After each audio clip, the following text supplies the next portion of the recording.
Welcome everybody, one more MIDS watch. This one is simple, it's short, it's snappy, and it gets to the point.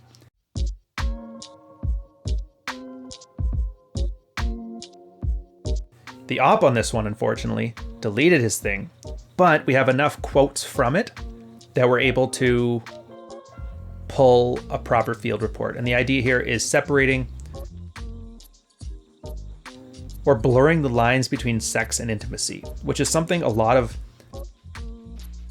guys don't understand. Like when you're single, it doesn't matter. Pick up a girl from the bar, get a one-night stand off of Tinder. It's always straight to smash pound. The sexual tension is there, the lust is there because you're self-selecting for the kind of girls who are on the prowl already. You know, your full moon, your bar, like nobody swipes right on Tinder unless they got an itch they need to scratch. But when you're married, you're seeing that girl for the other 23 and a half hours a day to where she maybe doesn't have that. And in a lot of cases, you're going to have very controlling type wives, very OCD, very ADD, very, structured, controlling lives. And you just got to realize how to work with that. In this case, the op's having an issue. And again, as always, it's a Jack 10 of Hearts takedown of it, and then me and some comments afterwards. So we'll start with the quote he stole from it. Again, I'm just going to talk about the quotes as they come up. I'm not going to try and recreate a thing where the guy says, my wife finally agreed to a schedule of sex Sunday and Thursday nights. And then from her perspective, she got the hint. Okay, yeah, let's have sex. But as long as we can switch from tomorrow night to tonight, because I want to leave Friday at 8 to go skiing. The guy doesn't like skiing, by the way. Now, the reason a sex schedule even had any appeal to your wife is that she likely views it as a discrete activity. Notice how she's trying to block out time on her calendar for it? Say you really liked playing a board game like Monopoly or Risk. They're fun, but you have to get the game out, set up the board, pick up the pieces, and they generally do a whole bunch of overhead before you even start to play. So when somebody says, are you up for some Risk? That might sound appealing to you, but also gets compared against the whole raft of other things you may want to do at that particular time. And you can imagine a husband trying to negotiate desire with something like, come on, it'll be quick. He's essentially saying something like, come on, I'll just pick out my armies and you can play without an army. The game won't take long then. And this is why you probably want to start blurring the lines between sexual intimacy and actual sexual intercourse. So you both went to the gym, you got a nice sweat going, and then you notice she's down right afterwards, right? You sweat at the gym. You also sweat during sex. There's something to that, right? Like gym and sex starts to blur together, and they start to lose association as discrete activities to be scheduled around. So imagine, instead of smashing, instead of having sex, you took a shower together. Get nice and soapy, lather yourself up, fondle each other and get each other clean, and then, just get dressed, go about your day. The idea is for sexual intimacy, and the things that have an overlap to sexual intimacy, sweating, showering, start to blur together. So you just have this ebb and flow to sexual intimacy throughout your day. And every so often, when the mood strikes you guys, you just smash. It just happens, like waves crashing on a beach. The waves are periodic, but regular. And then when the tide comes in twice a day that erupts on the sand, the waves don't have to come in every single second. Conversely, the water can be still for a long time and then a huge tsunami comes and crashes because when it comes down to it, what's the difference between a regular wave and a tsunami? Just order of magnitude. But it's all waves, and it all blurs together as something that just happens, as opposed to playing Risk and not playing Risk, which are very two discrete things. I'm going to pause here before it's... Actually, you know what? I'll read the last bit, and then we'll get to the point, because it's a very good point that a lot of guys, especially guys with game, don't get. Because they're usually just used to single girls and plates. One more thing.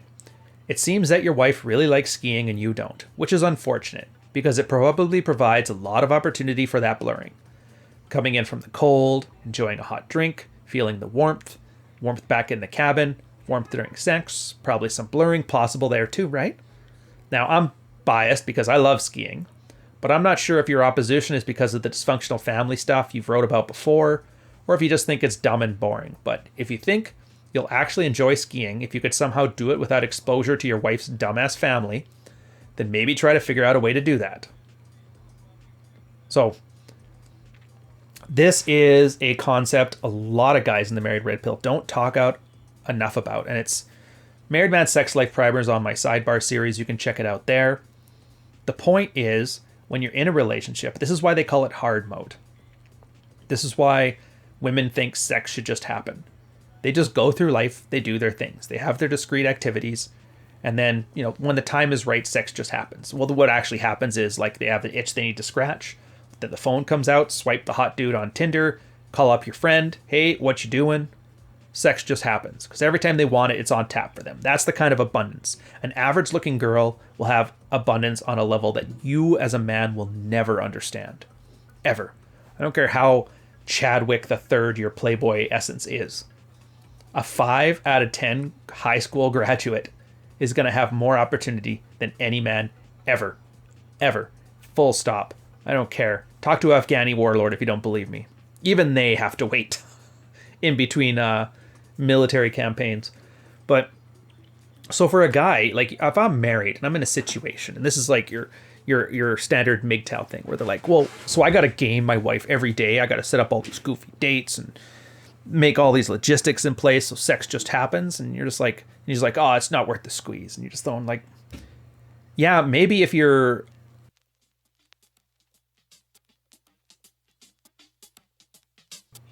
artistic about it. I'm trying to use nicer language here. Yeah, maybe if you're artistic about it, that's what the way you think about it. But that's not the point. And again, these are examples I use in my life. Like the old lady and I, we take showers together all the time. Take a shower, have some fun times, go about our day. It's not a big deal. We go to the gym together, build up a sweat together. That's fine. We've done sports together. We go for jogs together. Slap her on the butt in the elevator. She gives me the little love pat. I dumple over. I crumple over. But I mean, that's the point. Like, you turn everything in your life as like a sexual activity, but not sex. So it's those small waves, and that's the metaphor here. And I hate using the flowery language, but in this case, it makes sense to help a guy understand the idea here. Small waves. Just walk in. There used to be a thing called the 10-second kiss that a lot of guys did, just so you can get used to intimacy without sex. 10-second kiss. You kiss her, 10 seconds, just leave. If she's having an argument, stop the argument, kiss her. Here's a good one too. If your girl is complaining to you all the time, in the middle of the complaint, just kiss her. And then if she starts complaining again, kiss her again. And you just keep doing it until she shuts up. It's kind of fun. It's a neat little thing to do. Try a shower together. Clean each other off, wash each other, go about your day. Nothing fancy with it. Now, this sounds weird if there's a guy who is in like a sexual dead bedroom. Why would I do this? Well, it's like, do you want to have a healthy sexual relationship or not? If you do, you're going to have to take charge, because if you put a girl in charge of it, you're going to end up in a dead bedroom. If you want to know how, you want to know why, just go to a lesbian relationship advice area, subreddit, forum, blog, TV show, whatever. There's this thing called lesbian bed death, LBD. And that's because neither one is like an initiator, because they're both women in general. Women like to be pursued, not the one doing the pursuing. And for some reason, they just have a higher incident of both domestic abuse and dead bedrooms. So that should kind of tell you everything you need to know right there, right? So yeah, if you're in a dead bedroom right now, well, it's not my fault. It's because if you're a child, you can worry about whose fault it is. Sorry, MGTOW 42069. It's just the way it is. You just start getting into these things. And yeah, it's going to suck because you haven't, slept with her in like a month and you're just sitting there just having a shower together and nothing's happening, right? Yeah, it does suck. But, so does that guy who has to go out sarging because he doesn't have a friend network when he's doing his pickup routines, or he has to go out by himself and make a bunch of bar friends, talk to a bunch of strangers he's never met before.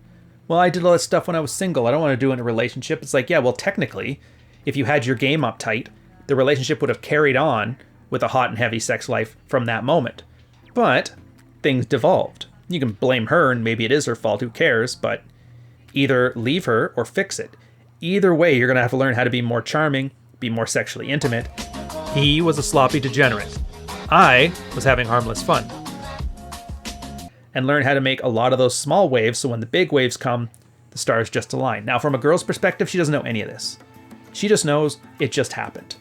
we've always been a highly sexual group of people. It just happened. In your mind, you're always setting it up. Everything you do is desired with that extra alpha in life. And then, you know, when a 15-minute time at a buddy's wedding pops up, hey, can you help me get my coat out of the coat check room and have like a quick session in there? Or you're on vacation with your brother and his friends down in Greece, and hypothetically speaking, of course,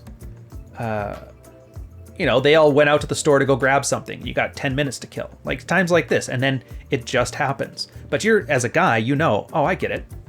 It just happens. And now you get what it just happens mean. It means you're basically an attractive, charming guy all the time. And if that sounds tiring to you, that's because you've never been an attractive, charming man, because it should be effortless. And it eventually will be effortless. But again, small steps, man. Having showers together. That's one of the easiest ways to get there. It's effortless. Do you know how to shower? Probably. If you don't know how to shower, then don't go to this channel yet. You're not there for me. Go to some guy who shows you how to shower online. I'm sure like David D'Angelo or something has that, but you eventually get to a point where you realize just being attractive all the time isn't super difficult. It requires very small changes in behavior. And then when you see guys like Richard Cooper or Rollo Tomassi talking about being your best self, well, this is when you dig into the weeds, this is the stuff that kind of happens. And again, very easy example here. Go to the gym with your wife. Go skiing together. Ditch her family and go together as a couple. Take some showers together. Don't tie everything you're doing into a discrete activity, because as soon as you do it that way, then sex becomes a chore.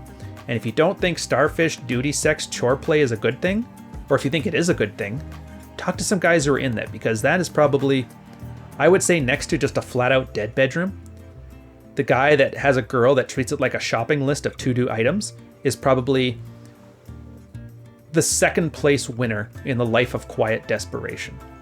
So keep that in mind. And on that note, I'm going to leave you guys to it. Again, it's very simple. It's very straightforward, super easy to describe, not so easy to implement, but then once you implement it, it's so obvious that you would look at a guy who didn't do it, or you look at yourself from a year ago going, why weren't you always doing this, bro? So there you go. I'll catch you guys on the next one. Cheers.